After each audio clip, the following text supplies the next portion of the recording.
Ang inyong wala na salita sa gabi ito. Pangunahan niyo po sila, Panginoon, tulungan niyo po sila. At kayo po, Panginoon, ang tunay ng Diyos na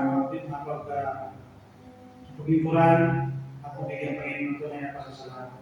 Narito po kami, Panginoon, sa gabi ito upang kayo, God, ay patuloy ng ilalagay sa aming gabi na, Panginoon. Maraming salamat dahil sa inyong pagkakilang pagdating sa buhay namin, Panginoon. Kaya patuloy namin sabihin at patuloy sa gabi ito. Ito po aming pananalangin in Jesus' name. Amen.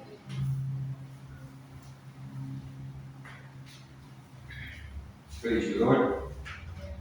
Isa sa katangian ng Panginoon na ay celebrate most o hindi nag-iisa sa pinaka-celebrate ko sa katangian ng Panginoon kaya kanyang pagiging Ama sa atin. I am a father, at I can say ito sa mga anak ko na I will stand for them hanggang sa aking huling hininga. So how much more our Father in heaven. Naalala ko nga na siya minsan nung I try to remember kung paano siya sugat, pinalala niya sa akin yung Matthew 7:11, kung kayo mga ama, masama, mga hindi gagawa ng masama sa inyong mga anak, ano pa ang inyong pamahalaan sa akin. At yes, meron tayong Diyos na hindi lamang siya Diyos sa atin, hindi siya Diyos sa atin. Kaya kayo na namin sa Kanya, sa Sintiso.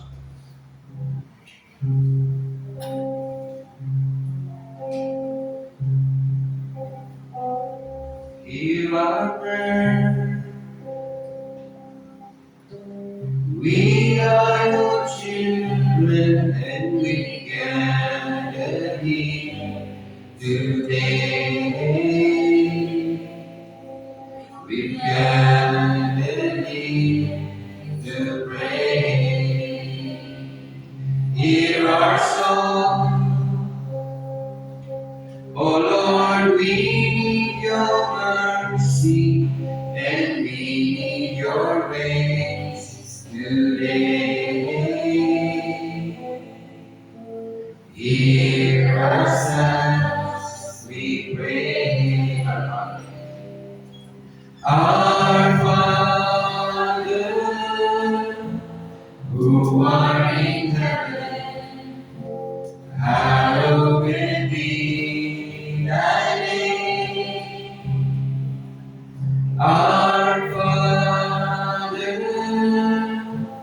hear us from heaven, forgive our sins, we pray. Hear our song. Hear our songs as it rises to heaven. May your glory fill the earth as the waters over the sea.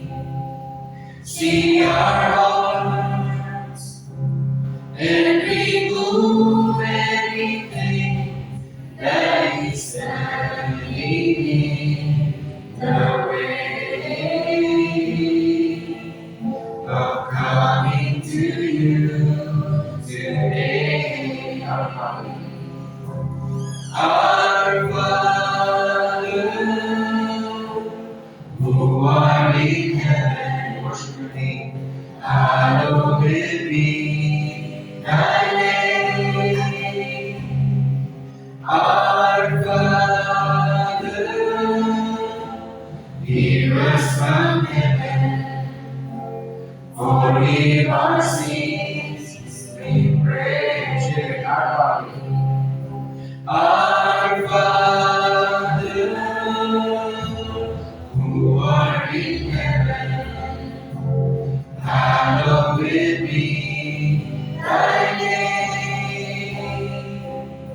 Our Father, hear us from heaven, forgive our sins, we pray. And though we appear, we're surrounded by many who have crossed that river before, and this is the song we'll will be singing forever. Holy you are, Lord. Holy is the Lord. Holy is the Lord. Holy you are, Lord. Holy is the Lord. Holy is the Lord. Holy is the Lord. Holy are you, Lord. Holy is the Lord. Holy is the Lord. Holy are you, Lord. Holy is the Lord. Holy is the Lord. Holy is the Lord. Holy is the Lord. Siya po, Panginoon, wala kang katulad, ay nag-iisa, walang kapapantay sa iyo, Panginoon. Hallelujah. Hallelujah, Lord. Patuloy namin kayo pupurihin. Patuloy namin sasambay ang Panginoon.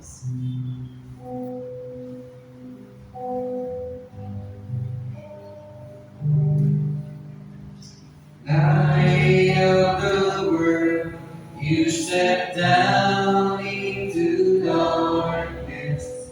Open my eyes, let me see the beauty that made this heart adore you. Hope of a life spent with you.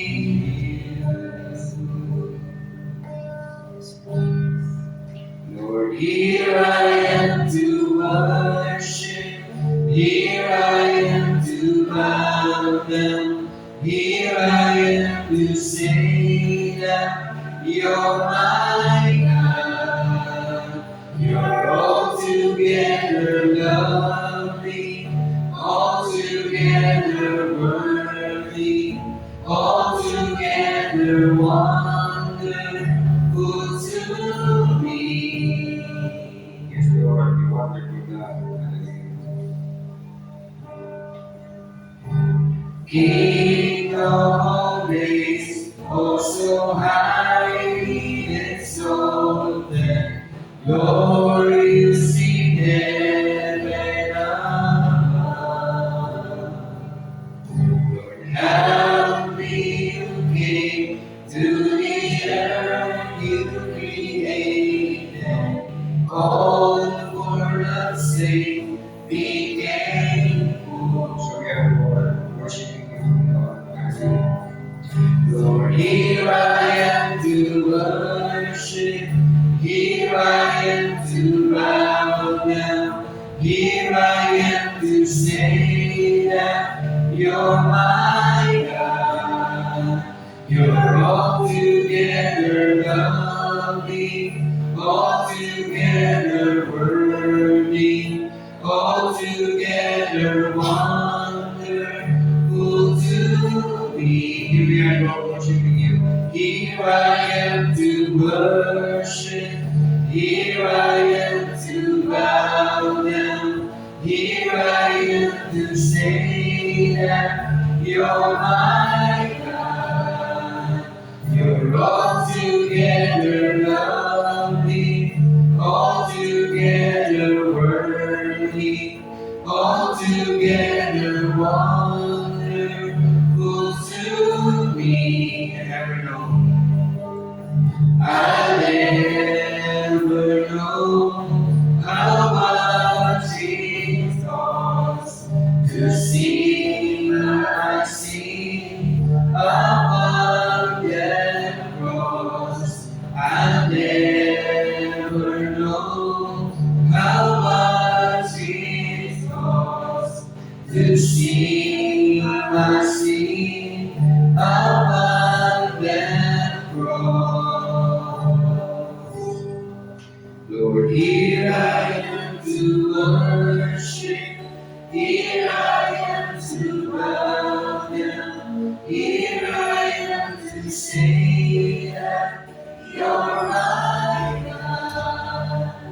You're altogether lovely, altogether worthy, altogether wonderful to me. Lord, here I am to worship, here I am to bow down, here I am to say that you're my God. You're altogether lovely, altogether worthy, altogether wonderful to me. And never know, I never know how much it costs to see my sin upon that cross. I never know how much it costs to see my sin upon that cross. Lord, here I am to worship, here I am to bow down, here I am to say that you're my God.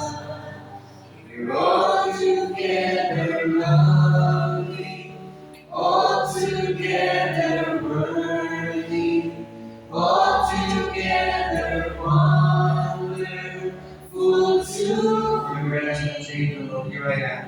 Lord, here I am to worship, here I am to bow down, here I am to say that you're my God. You're altogether lovely, altogether worthy, altogether wonderful to me. Yes, you are Lord. At o po, Panginoon, tunay nga, kami sumasamba sa iyo, kami umiibig sa iyo, sapagkat hindi ka kayo Diyos, hindi kayo Diyos, gawin mo sa amin, hindi lamang, hindi kayo kami ng karapatan, tawagin ka namin Ama. Salamat po, Ama, hindi po pagpala sa mga ngaral ng inyong salita, sa aming pagpulay, pagbabayan kami ng Santong Espiritu, tulungan kami tumakaatawan, at tulungan ng Panginoon. Salamat po marami, ituloy ka namin ang kanila. Jesus' name we pray.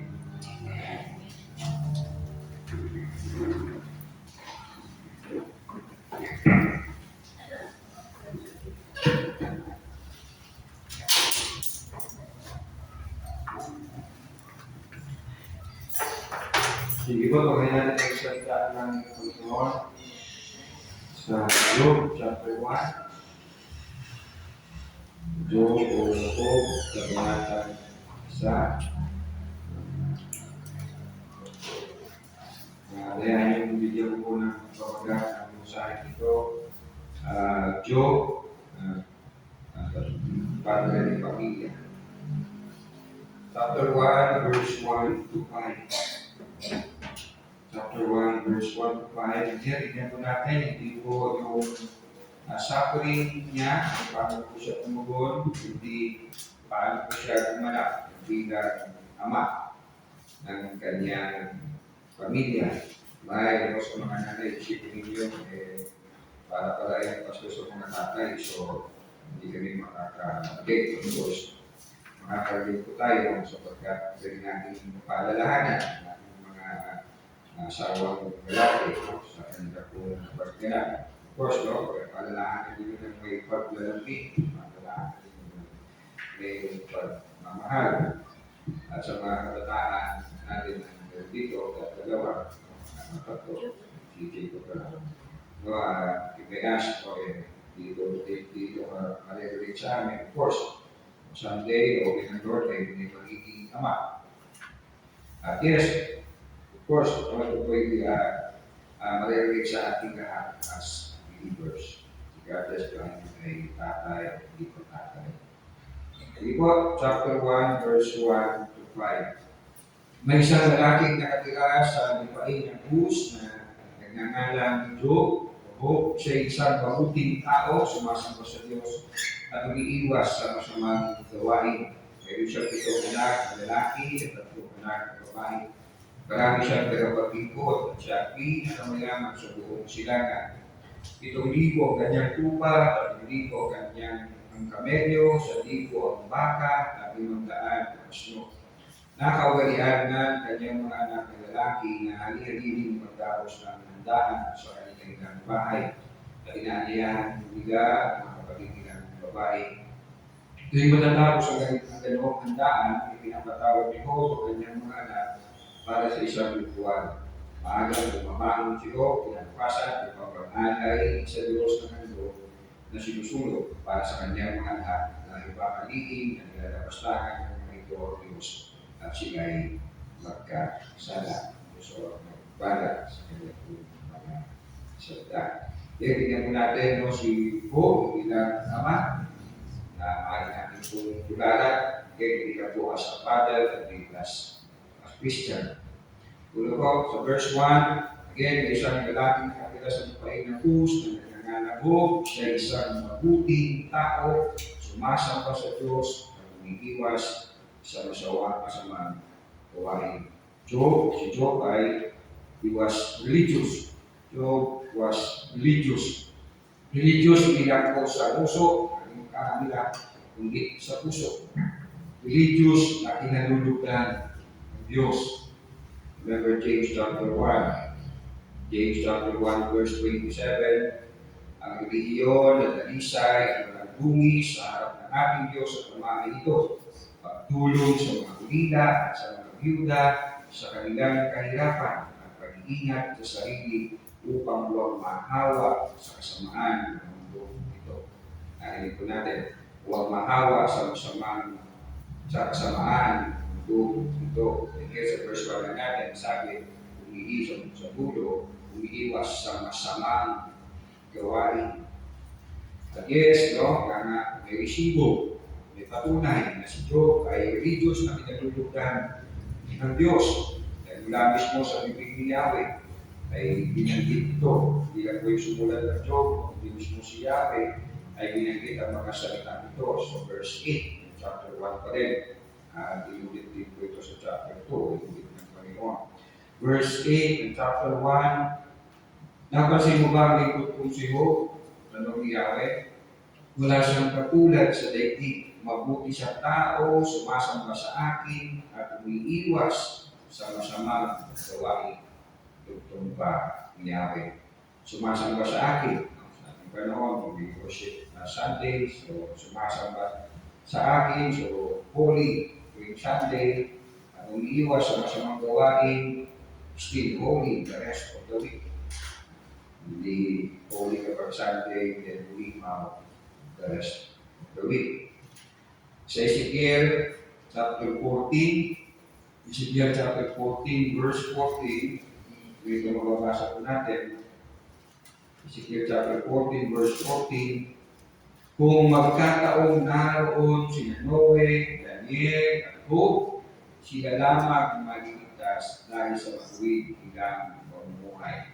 Imagine po yung pagkilala po kay Job. With all the particular things na napanggit po sa kanilang kasulatan, at po napanggit po na matuwid, maliligtas sa matuwid na pamumuhay sa panahon po ni Ezekiel. Sa nangyayari sa panahon ni Ezekiel, Noe, Daniel, at Job. Kaya siya hindi namanggit si Jesus, of course, wala po siya katulad, is not to be righteous. It's not to say po ang naging perfect po, si Noe, Daniel, at si Job. So here, Job was religious na kinalulugan ng Panginoon. At we go po sa verse 3, nakawan na natin yung verse 2 ng ating text, because ang iuuli ko po yung tatapos puntos. So, Job was religious. Pangalawa, Job was rich. In fact, very rich. Mapapasahan ko. Honestly, nagbubulit-bulayan ito. Sana kalahati ko lang niya. Imagine mo yung dami ng mga hayop na meron siya. Dami nga po sa verse 3, marami siyang tagapaglingkod at siya ang pinakamayaman sa buong sinangan. 7,000 ang kanyang tupa, 3,000 ang kamelyo, 1,000 ang baka, at 500 ang kasno. Imagine, gano'ng karami itong hayop. Gaano karami lupa, buko, ito karami hayop. 7,000 na lupa, yun kaya gano'ng karami lupa, kailangan sa upin. 1,000 baka. Kung may 1,000 baka, araw-araw tayo kulalo niya. Huwag naman araw-araw siya ng kulalo. Sa edad natin.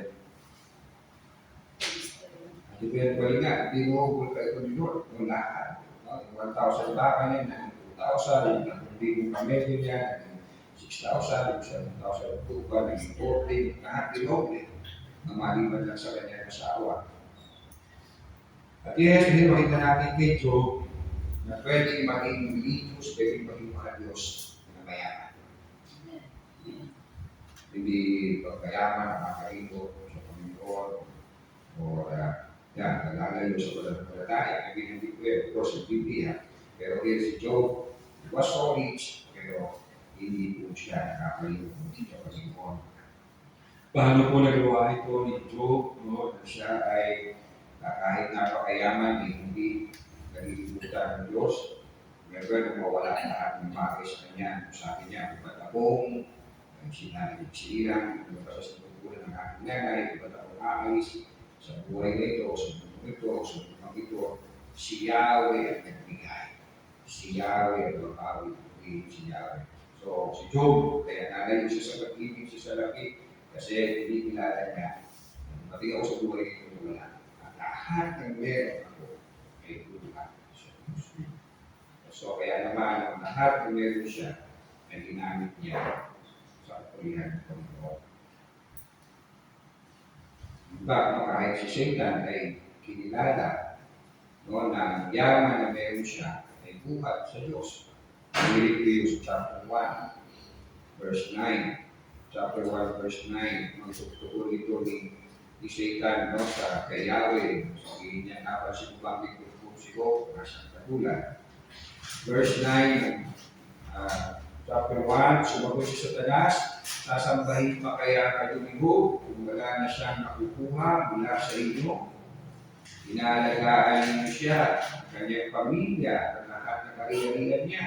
Pinagpala ninyo ang lahat ng kanyang gawin, at halos punuin ninyo ng kanyang kayamanan, ang buong lupain. Very kind of say na talagang halos kinuha niya ang buong lupa na meron siya dahil sa mga ayat na meron siya. Verse 11, subukan ninyong alisin ang lahat sa buhay niya at harap-harapan niya kayong susubahin.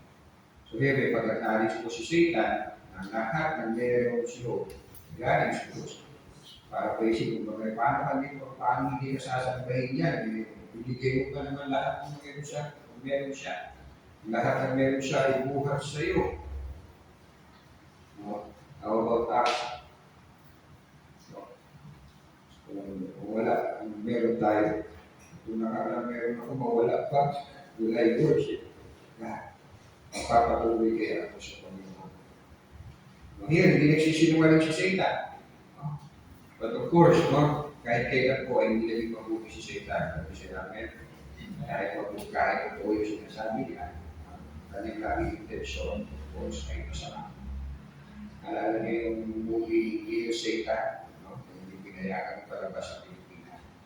Dahil doon pinapakita na si Satan ay mayroon din kabutihan na nakapagsalip sa pata.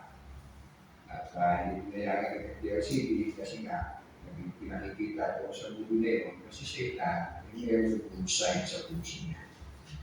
At yes, of course, hindi kaya pagkakaroon ng mabuti sa loob ng Satan.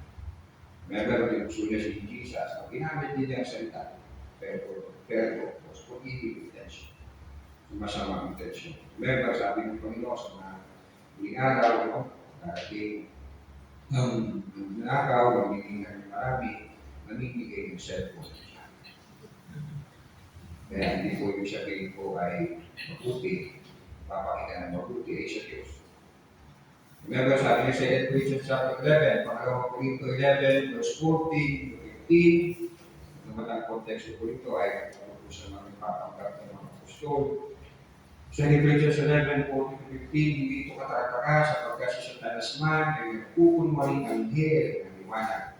Kaya hindi katatakan ang kanyang mga lingkod ay nagpupunwaring lingkod ng katwiran. Kanilang kailangan ay ayon lamang sa kanilang mga gawa. Basa po tayo ng ilan po na kung saan kita natin po yung pagiging mabuti ni Job. Kung paano niya ginamit po ang kayamanan na meron po siya. And here, hindi niya po ito sinasabi sa konteksto na niyayabang niya yung kanyang pamamalaan. Kundi ang konteksto po dito ay pinagtatanggol niya yung kanyang sarili dahil hindi sinasaka niya yung tatlo niyang kaibigan. Na kaya siya nagsasabot dahil kasalas siya at pinaparusahan siya ng Diyos. So, i-defend himself. Sa Job chapter 29, pinagdikit po dito paano po niya ginamit ang kayamanan na meron po siya. Job 29, babasa lang po lang tayo ng talata. Masahin na lang ninyo patuloy niyo yung chapter 29 o chapter 31.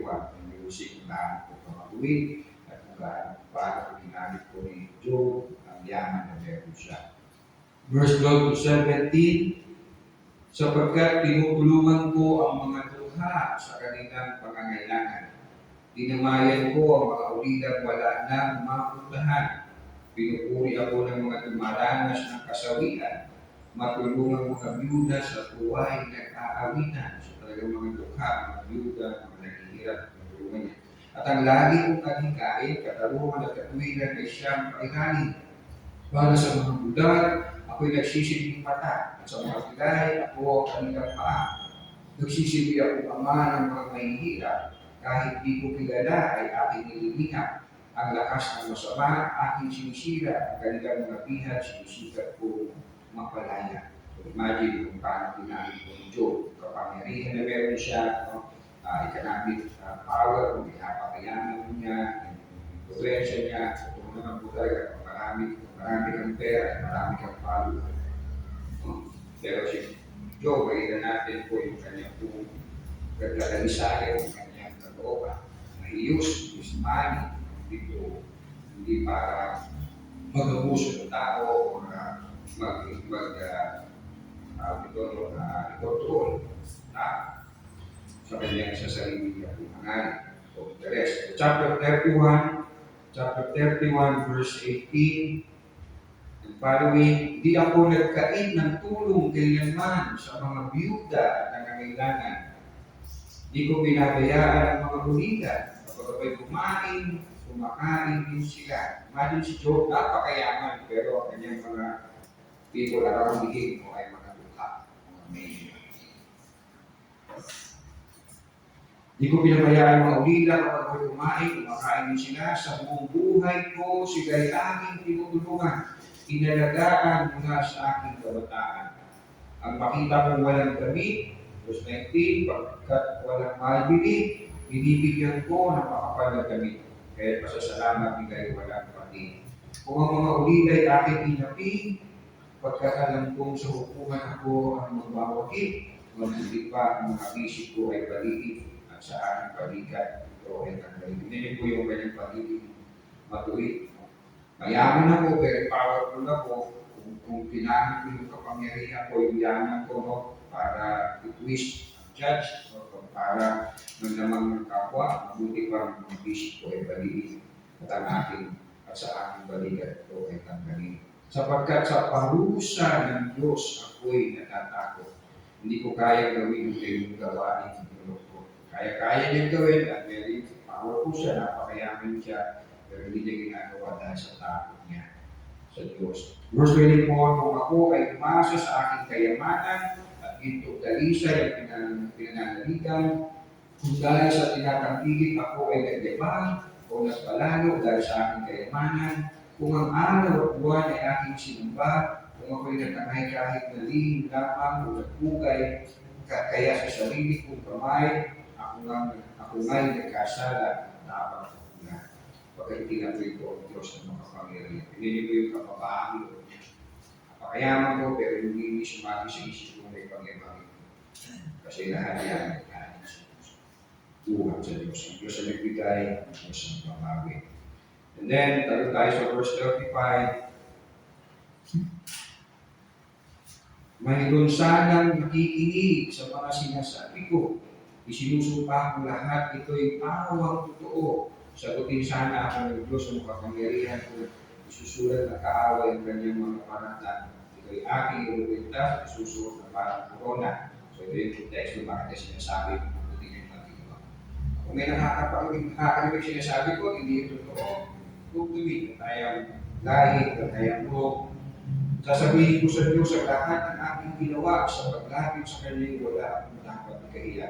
Kung ang lupa kong binubungkat ay inagaw sa iba, sa pagtutol ng may-ari sa pilikang ko kinuha, o kung sa ani ito ako'y nagpasasa, samantalang nagugutom ang dito'y nagsaka, so nag-apoy siya ng mga trabaho niya, hindi ginagawa. Verse 40, kung gayon ay bayaan, damot, tinik ang tumubo sa halip na sibada, o trigo ang tukoy lumago. Dito nagwakas ang pagsasalita niya. Okay, basahin na lang kunin yung kabanata niya. Nag-iwan si Paul ng gaano po siya. Gaano po yung ginamit ng kayamanan na meron siya. Opo, si Job ay mayamang makadiyos. Mayamang makadiyos. Tingnan mo, kung sinin mo ayat na tabi, may mayamang makadiyos. Masasabi kaya ni Lord sa atin kung sinabi ni Lord. Kaya ang tao yan, pero yan ay iiwas ang sama ng Diyos. Again, nasunod, no, sa muling talata, sa muling kabanata, dinobli ng Panginoon ng lahat ng yaman ng meron siya. Dinalik, pero siya ulit ng mga anak, 10 ulit, 7 lalaki, 3 babae. Pero ang dinagbago yung kanyang asawa, yung pare. Kaya kayo mga kapwa ko, asawa ng lalaki, nag-aanig na yan, asawa ng babae. Kaya forever. Hindi pinalitan ni Lord, yun. Diba, yung babae kayo na asawa nyo sabi kayo, sumpahin mo ng Kristo, mamapatay ka na. Pero yung mga nagsasabi na, I believe, no? Kaya sinabi yun yung asawa ng babae, kasi kawawa na siya sa hirap ni Job. Kung sundo ka kawawa niyo siya. Ano mo kayo kailangan? Tapos kayo ng hirap. Okay, that because of pangalawa ang muli kong puntos. Nakita po natin, no? Job was religious, Job was rich, pangalawa muli, Job was a righteous father. Matuwid po siyang tatay. Again, verse 2, sabi po, meron siyang 7 anak na lalaki at 3 anak na babae. Now, verse 4, natin paano po siya naging magulang, hindi man binanggit sa atin, no, na very detailed, at kanyang pagiging ama, pero we can claim, so we can assume, not actually assume, we can say, talagang naging mabuting tatay po si Job. Again, lagi na say na napansin ko ba, lingkod ko si Job na walang katulad, kung iwas na. Verse 4, nakaugalian ng kanyang mga anak na lalaki na hali-halin magdaos na kandakan sa kanilang bahay at inaanayahan nila ang mga kapatid nilang babae. Here we can say, no, na itong mga anak ni Job, mga 7 lalaki, hali-halin sila naghahandaan. So, sa panganay na tayo, o sa susunod naman, sa pangalawa, sa pangatlo, pang-apat, pang-lima, no? Kasama yung 3 nilang kapatid na babae. Siguro, birthday ito. No? Every birthday, nagtitipon sila sa isang bahay ng kanilang kapatid na lalaki. So, kung sila po ay 10, so almost the whole year, no? Kung sila kantaan, natutuloy, no, mahigit pa, handaan po nila, hindi po basta-basta handaan. Still, malaki ang handaan. Nagsasalo-salo sila. O 10 magkakapatid, of course, may mga bisita pa yan. So talagang we can say, no, na maliban sa talagang mayaman, o pati ang mga anak niya ay talagang tumatamasa ng yaman, masasabi natin maganda yung relasyon ng mga kapatid, mga anak ko ni Job. Hindi nga ba sa panahon natin, pero kung mga magkakapatid na nag-aaway dahil sa yaman ng kanilang mga magulang. Pero ito pong mga anak nito, kung mukhang hindi na-spoil no, ni Job, naturuan ng tama, naturuan ng mabuti. Mga marami sa ating panahon, hindi kamaya, mag-spoil pa. Yung kaawa-awa yung mata niyo. Wala na ng kayamanan, spoil pa. So, kapag ginagalit po natin yung spoil, hindi mo sabihin, gulo.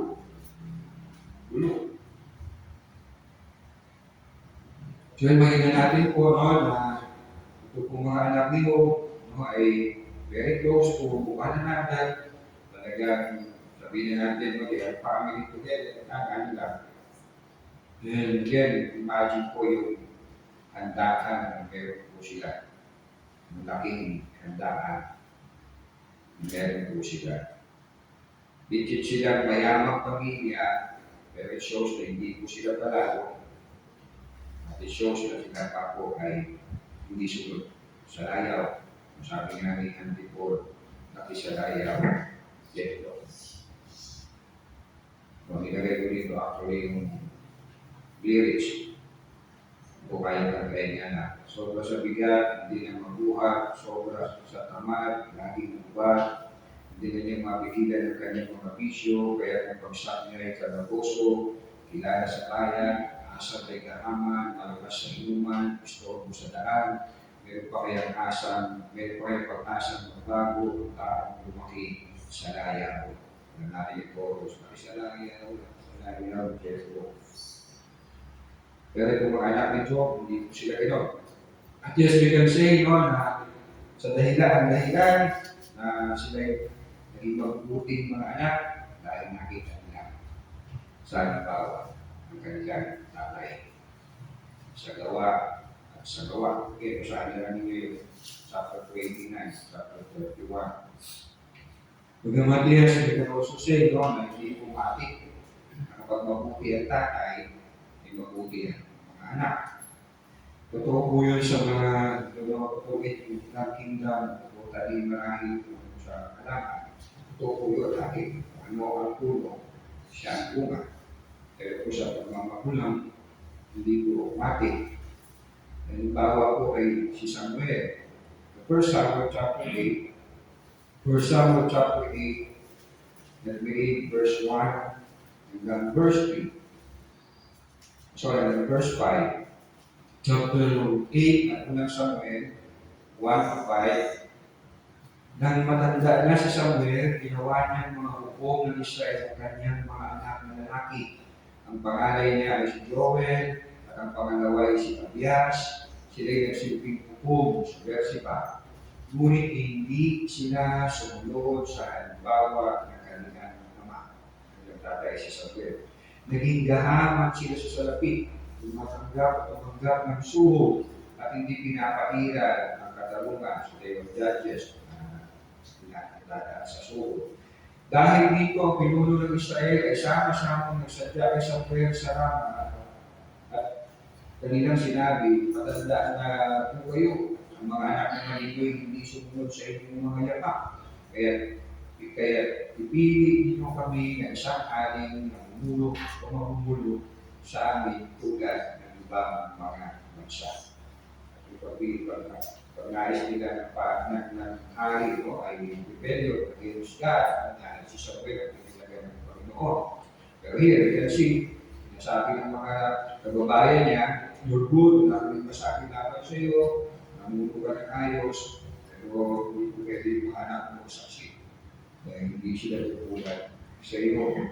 So yun, kaya hindi ko natin na kung ano ang puno, ay siya yung bunga.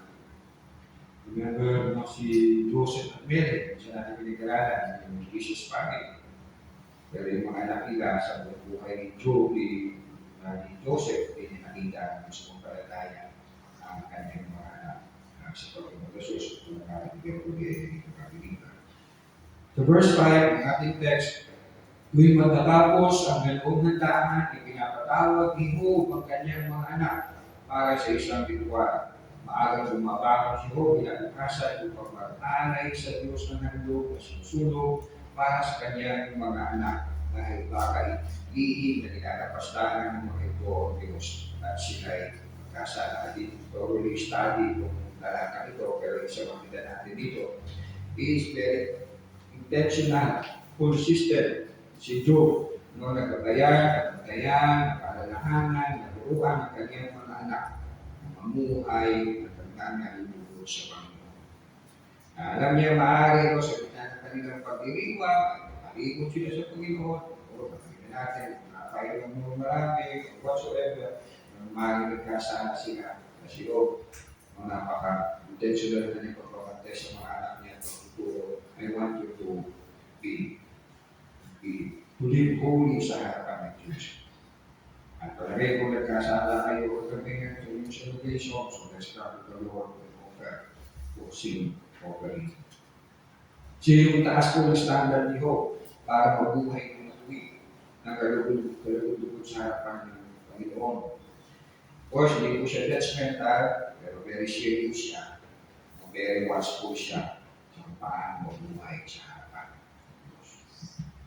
Yan maraming tatay ganito. Yan maraming nanay. Yan maraming progressive Christian ganito. Very intentional na ginagawa, maingat na ino-observe ang matuwid ng buhay sa harapan ng maraming tao.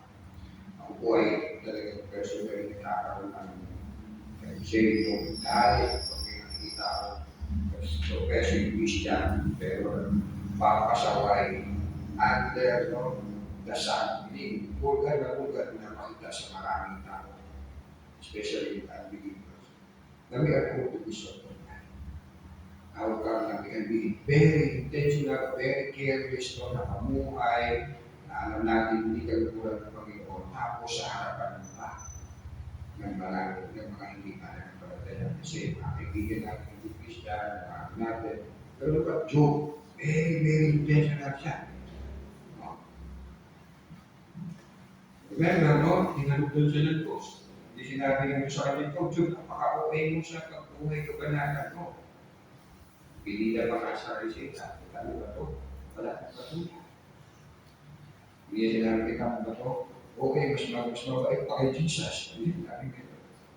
Mas mabait siya kay Paco ko sa puso. Hindi ko ganun. Pero ngayon, kita natin, si Job, very intentional siya. Monitor niya ang kanyang mga anak. Tuloy holy. At palagay ko, no, hindi nagkaroon sila na sabihin natin, no, kiskisa dahil nakita na nila sa tatay na ang mabuting limbawa. Diba sa bibig ng Panginoon, sabi, si Job, umiiwas sa masamang gawain.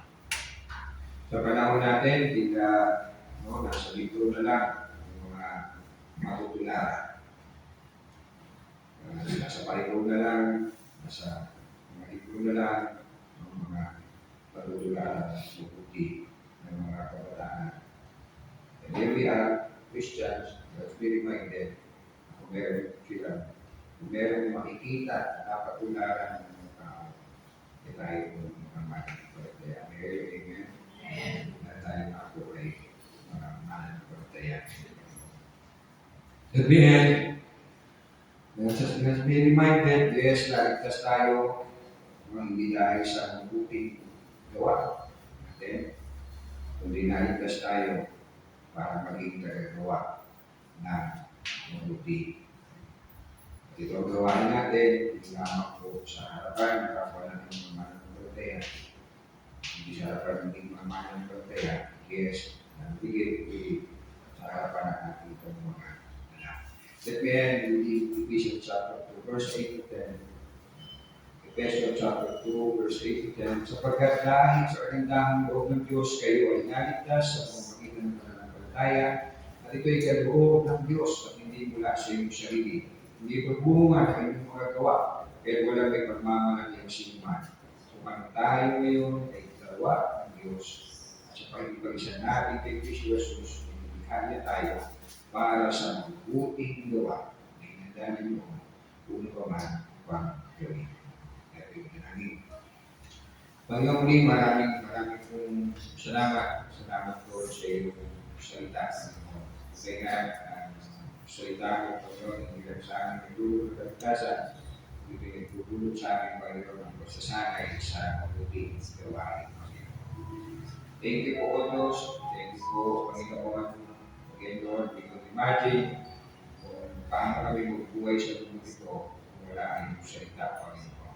Napaka-lakas ng kasamaan, laganap, Panginoon, kasamang gawain, Panginoon, Lord, salamat for the sake of your name, Panginoon, dahil ang sinabi ni David sa awit 23 ay ginagabayan po kami sa lakad ng kagbigan, Panginoon. Salamat po, Lord, we ask and pray, tulungan po kami na maging medios na tutulog sa inyo po, Panginoon. Hindi mo kami limangan at magbuhat po ninyo, Panginoon. Lord, po, walang mahirap sa inyo, walang posible sa inyo. Malawas po us, Lord, na pag-imahin kami. Hindi po kami nagkandang buhay, Panginoon. At pag-ihawa namin, Panginoon, ay magamit namin, Panginoon, sa itong kalugar sa inyong kapulihan, Panginoon. Yes, Lord, pagtulungan po kami na naging mabuti, Panginoon, na hindi lamang po sa harapan ng mga kapanamin, hindi sila po sa harapan ng aming pamilya, sa harapan ng aming mga anak, sa harapan ng aming asawa, sa harapan ng aming po sa bayan. In the name, glorified with praise. In Jesus' name.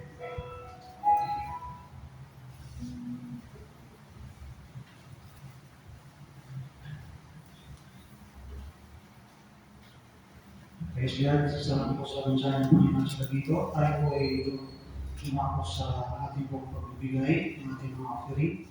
Sige po, bago po tayo magkakaroon.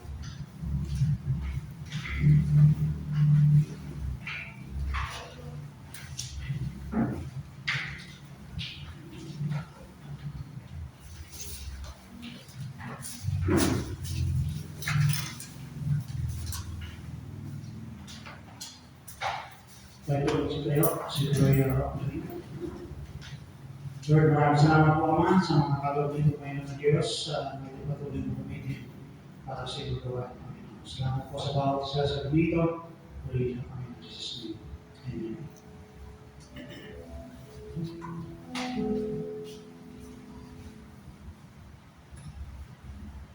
Amen.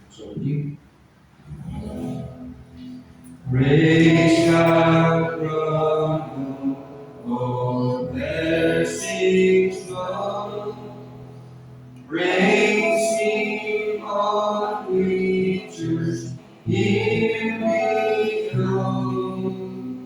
Praise Him above the heavenly hosts. Praise Father, Son, and Holy Ghost. Amen. And now may the grace of our Lord Jesus Christ, the love of God, the Father, communion and the fellowship of the Holy Spirit, be with you all, both now and forever. Amen.